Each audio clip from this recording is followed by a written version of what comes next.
Dad, I just got off the plane. I'm getting on the bus soon. I should be home in a couple hours. Okay.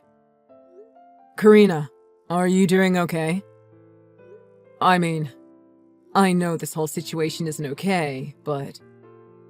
Are you doing any better since I spoke to you on the phone this morning? Yeah. I was just kinda regretting going to a college so far away from home. I knew Mom's heart wasn't good, but I still chose to go to a college halfway across the country. I wish I could go back in time and have stayed close to home. There's no reason for you to regret anything. You worked hard to get into that college. It's been your dream for so long. You made the right decision for your life. But if I'd have stayed close to home, I could have seen Mom more often. I wasn't there for her when she died. I feel like I let her down. That's not true at all. Your mom was so proud of you when you got into that college. She understood why you left, and she wasn't upset that you weren't here when she went to the hospital. She always wanted what was best for you. You know that. Your mom would have been upset if you had stayed close to home and hadn't followed your dream. I guess. So, how are you doing? I know this has got to be tough for you, too. Are you okay? I'm handling it better than I expected. That could just be because the reality of it hasn't fully hit me yet, though. I know what you mean. I'm still finding it hard to believe that Mom passed away. Yeah, for sure. But I've got to go get talking to the funeral home and to Pastor Bowman and see if he's available to do the funeral service. I've got a lot to keep me busy. I'll barely have any time to think about it, so I should be fine for a while. Yeah. Don't push yourself too hard. When I get home, I'll help you out as much as I can. Thanks, honey. Have a safe trip home, okay?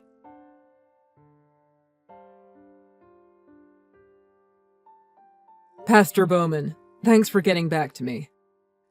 I'm sorry we haven't spoken much. I never really went to church with my wife. I'm really glad you're available to do the funeral service. I'm sure it would mean a lot to her. Don't worry about it. Your wife was a regular at my services. I don't really feel comfortable discussing money with a pastor, but... How much money does it cost for you to do a funeral service? My parents died when I was young, so I didn't handle any of the finances. I don't know how much anything costs when it comes to a funeral. This is all a first for me. I understand. Don't worry about it. But please, do me a favor and don't go telling other pastors what I charge, okay? It's supposed to be an expression of your appreciation for the church and for my service. I understand. With the rental of the church for the service, the funeral service, and the burial service, it's usually about $2,000. I see.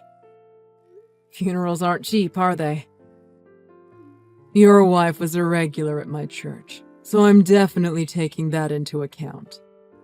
And the fact that you mentioned you'd be making a donation to the church in your wife's name as well. As you know, a donation to the church is an expression of gratitude for its services and for the community. And your wife has been coming to this church for many years now. As for the funeral, I pride myself on giving a good service and making the whole process as easy for the family as possible. I appreciate that. Thank you. And don't worry, your wife is in a much better place now. I assure you, she's up in heaven now, looking down and smiling. Thanks. I'm sure she is too. So, I understand visitation is tomorrow at the funeral home, and the funeral service will be held the day after, here at the church. I'll be here if you need anything before then, and if you ever want to talk, feel free to contact me. Thank you. I appreciate that. I'm sure I'll have more questions before this is all over, I'll message you if anything comes up. Have a good evening, Pastor Bowman.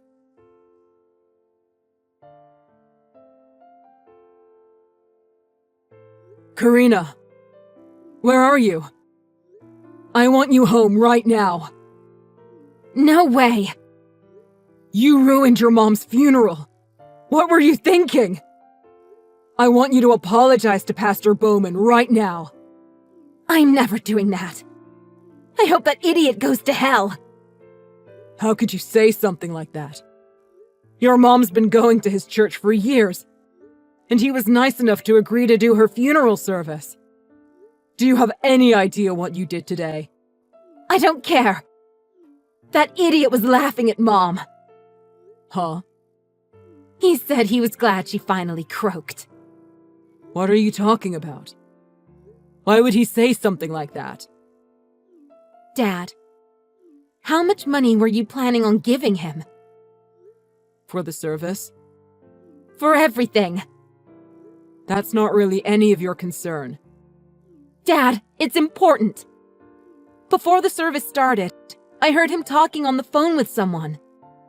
He was telling them how he was getting a large amount of money, so he'd be able to pay off his entire debt. He seemed really happy about it. What? It's true. He was glad Mom died. I heard him say so. He said he knew a few people from his church that were about to die soon, and he'd be making lots of money from it.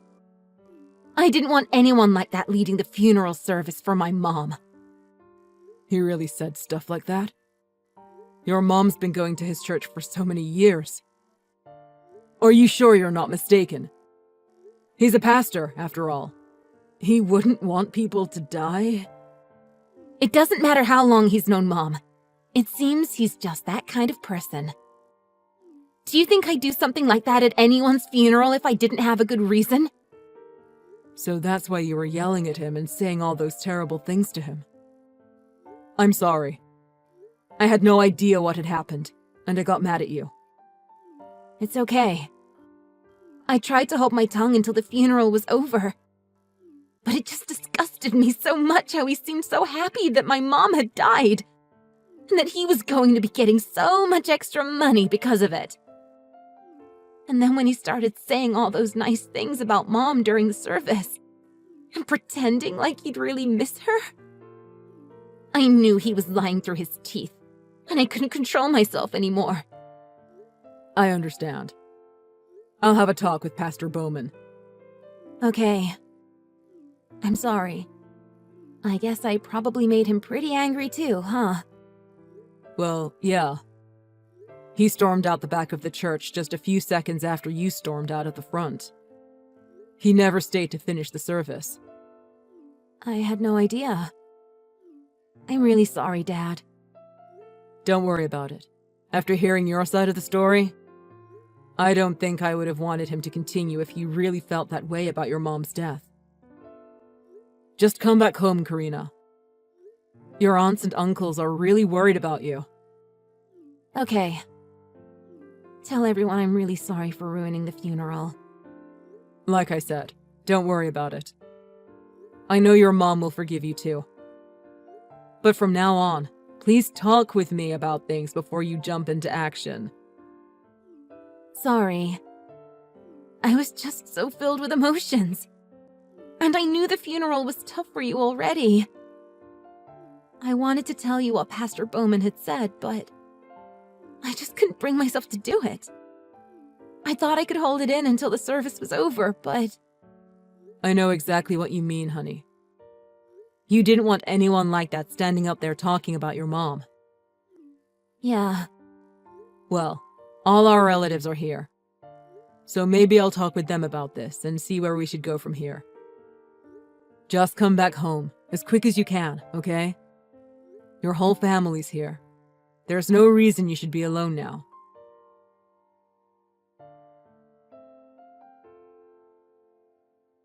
Pastor Bowman, I see you didn't go back to your house after the incident. I just went there to speak with you. Mr. Schultz, I feel I should apologize for the way I acted today. I shouldn't have left before the funeral service was finished. But I will expect a considerable donation to the church for the way your daughter treated me today. I'm going to be out of town for the rest of the day, so I'll expect you to come by tomorrow with your payment and offering. I understand. But there's just one thing I need to ask you first. What is it, my child? I heard you were really happy when you heard my wife died, weren't you? My daughter said she heard you say that when you were talking to someone on the phone before the funeral. What are you talking about? I would never be happy that one of my flock has passed away. She heard you say, "I'm glad she finally croaked," as you were laughing and telling the person on the other end. Does it make you happy when someone from your church dies? You seem to be excited to get the extra money from doing a funeral service, as well as the possibility of getting something left to the church in the deceased's will.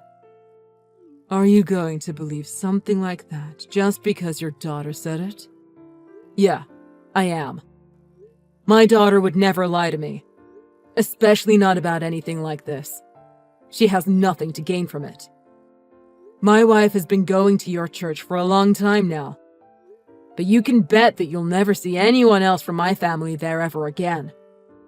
Nobody would want a person who gets excited when people die to lead a funeral service for them, let alone preach to them. If that's what you believe. I rarely saw you in church before, so I wasn't expecting to see you start now anyway. But you still owe me for the service today, and you already agreed to make a donation to the church in your wife's name. You're not a man who would lie to a servant of God, now, are you? Don't you worry about that. I am a man of my word. Then I'll expect payment quite soon. I did what I agreed to do. Just relax. I'll pay you.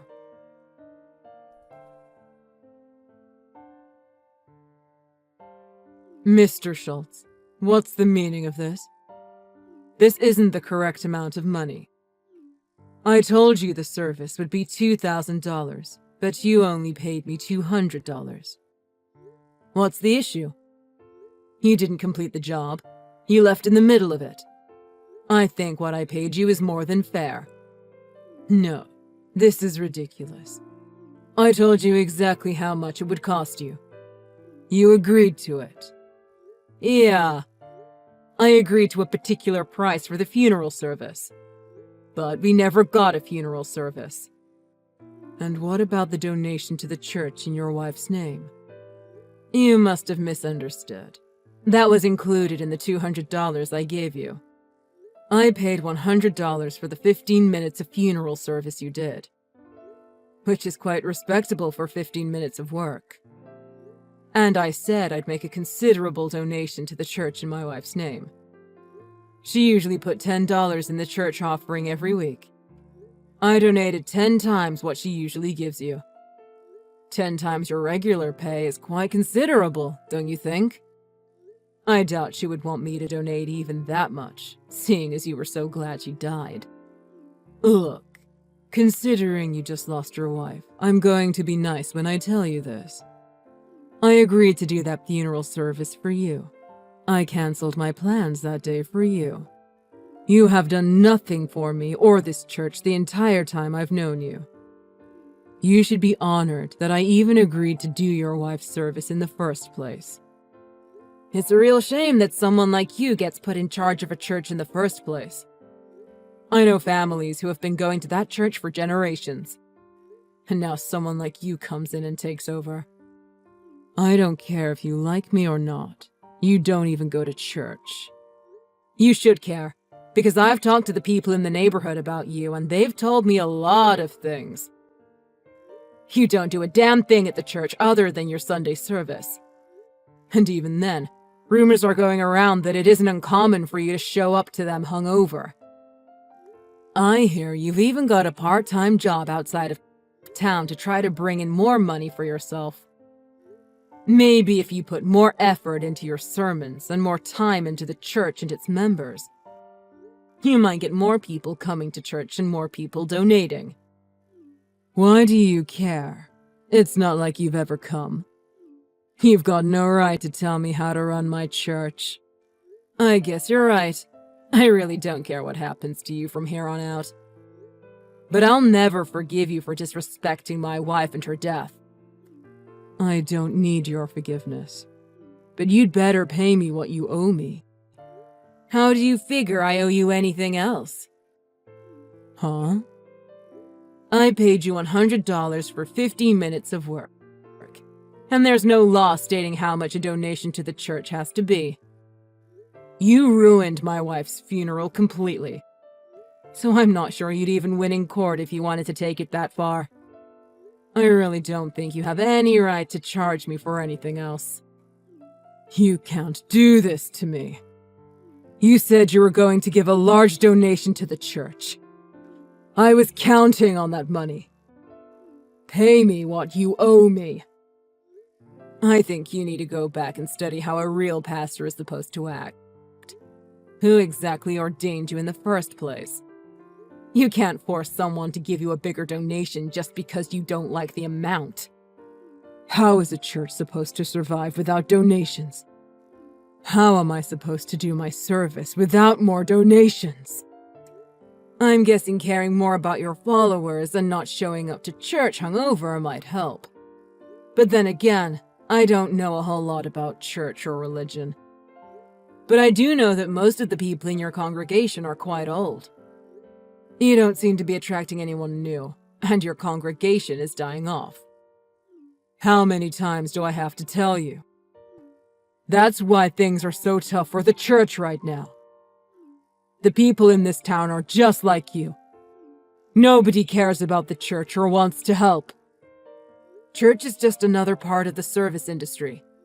If you offered a decent service, you'd get more people coming. I'm surprised you have anyone left who wants to go to your church, seeing as you hope for everyone who goes to it to die. Shut up! I'm doing the best I can with my circumstances. Show some respect! Look, now that my wife's gone, my family has nothing to do with you anymore. And from what I've heard from others in the neighborhood, a lot of the people who still go to your church are considering leaving soon. You need to take a long look at yourself and what happened yesterday, and think about how you want to proceed from there. Okay, I see your point. But just hold on a second. How about this? How about you just pay me another $800? That's $1,000 less than we originally agreed on. I know your wife had a life insurance policy, right? $800 is nothing to you. How about that? You're still only thinking of yourself, aren't you? Don't push this any further. I've asked around, and $2,000 to have a pastor hold a funeral service in his church is absurd.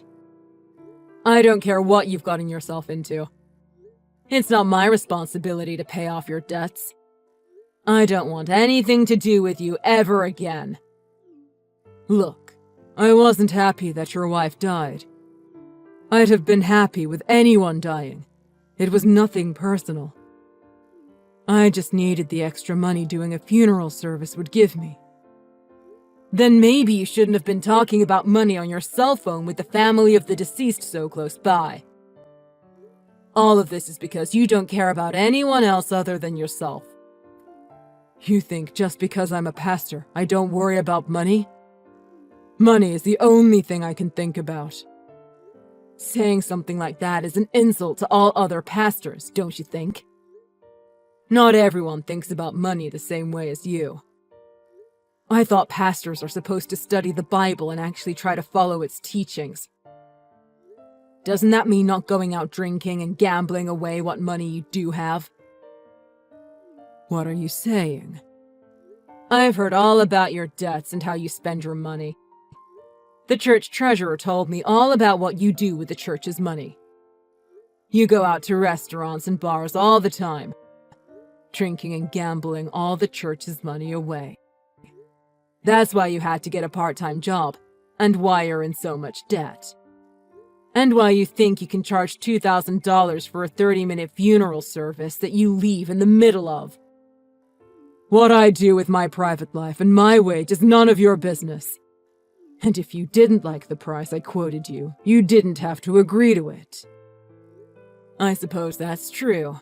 I just didn't expect a pastor to lie to me about the typical cost. And if the church goes under, it's going to be entirely your fault. So, if you don't want that to happen, maybe you should be a little more careful with how you use its money and how you treat its people. I can't believe this. Your wife died and all I got from it was a measly $200.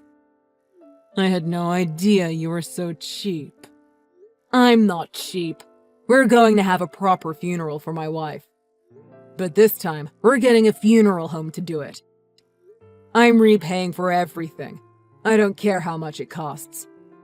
And the only reason I don't want to give you another cent is because of what you said in front of my daughter. I don't care if you knew she was there or not. You've got nobody to blame for this but yourself.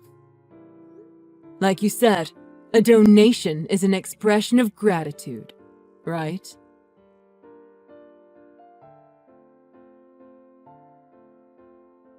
After that, rumors spread about what had happened at my wife's funeral, and more importantly, why.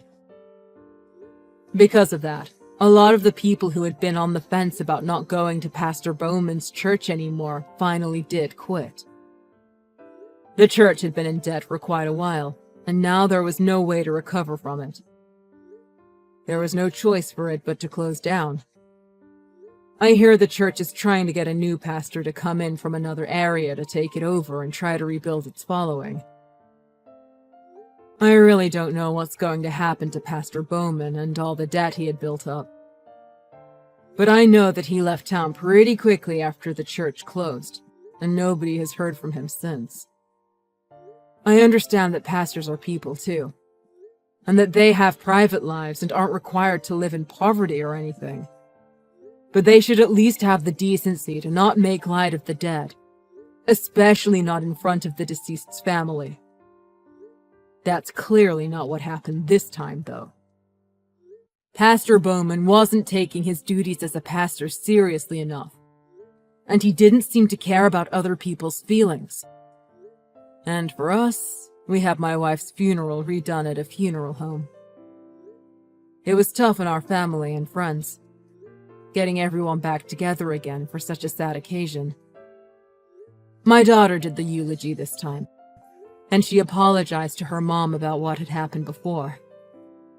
I don't think she needed to do that. I know she did what she did out of love. I think my wife was probably looking down on her, smiling, proud of how much her daughter has grown up. Somehow, I think this whole experience has actually helped my daughter and I deal with our loss a little better. My daughter is still going to be studying far from home, so I'm going to be by myself a lot. But because of that, my daughter and I have agreed that I'll go out to visit her every month. It's going to be hard getting our lives back to normal with my wife gone.